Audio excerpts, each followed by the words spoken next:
Welcome to part three, the final part of chapter eight, Training and Development in Human Resource Management by Laura Portales. And this is Dr. J. Kent Gregory. And so let's continue with training and development.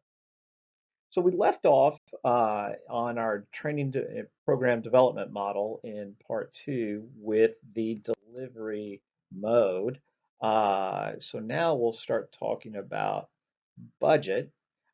So with budget, you got to think about how much money has the company allotted to you for the training program. So, so once you have that, then you can start talking about with the delivery style. So what is the best style to deliver the training? And you've got to take into consideration the particular delivery method. Then the other thing you have to consider is the audience. Who makes up that audience?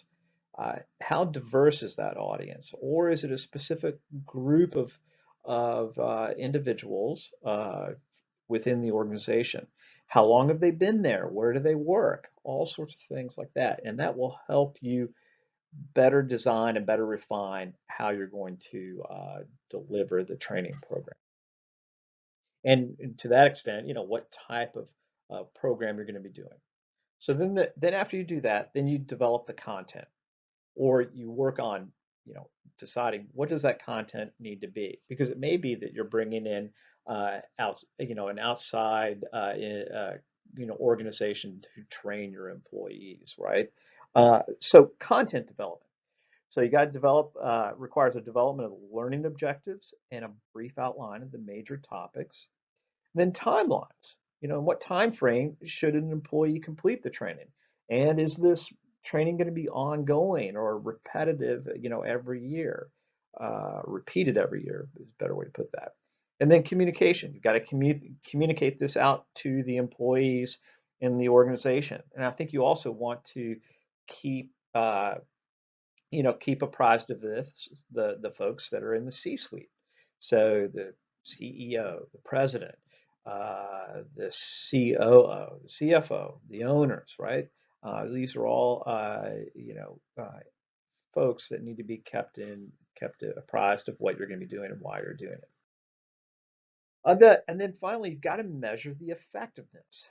So here's a pyramid that the author put together, Laura Portales put together. And this is a good way to think about, how effective was the training. You're going to want to think about this as you go into the training and develop the training, but this is also a reflective exercise after the training's been completed. So think about this reaction. How did the participants react to the training? And then at the core, learning. To what extent did participants improve their knowledge and skills or acquire new knowledge and skills? So this is something you're going to have to measure. Behavior. After the training, did the behavior change as a result of it? And then what benefits does the organization receive in terms of results? So reaction, learning, behavior, and results, all things that you want to think about and measure as you go through the training and complete the training. So reaction, this is something that can be done very quickly, either while the training is going on or immediately after. Learning, behavior, and results, this can really only be measured at some distance from the actual training.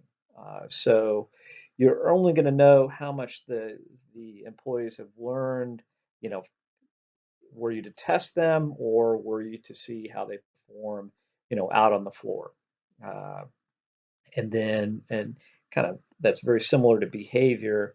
And then does all of this rebound to the benefit of the organization as well as the employees? And then to wrap up designing or get close to wrapping up designing a training program. Um, so career development programs and succession planning. So you want to talk to the employees, you want to create specific requirements for career development, right? So if you, the employee, want to be considered for, a promotion or an advancement to another job, what basic requirements do you have to hit? You're going to want to use cross training probably, job rotation, and then mentors. So here's an example that the author put together for us. So, hey, for this job, you need to have 2 years management experience or training or the training equivalent thereof. You need to have an AAAS degree or similar in accounting. Uh, Training modules 1 through 10 completed and passed successfully. And then above average ratings on the urine performance evaluation for 2 years straight. So you're basically looking at a 2 year time period before being considered for the promotion or the move to another job. So this, and again, this is just an example that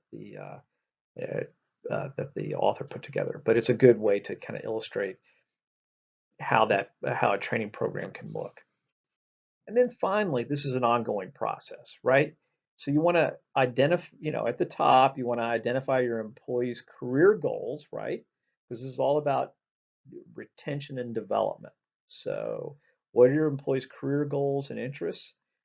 Identify the training to match that. Prepare the career development plan. Meet with the employee or employees to discuss how to do that, and of course, revise and adjust plans as needed. And then I think at the center or wrapping all around all this are the needs or goals of the organization, right? So, okay, well, that brings us to an end of Chapter 8, Training and Development. Thank you very much.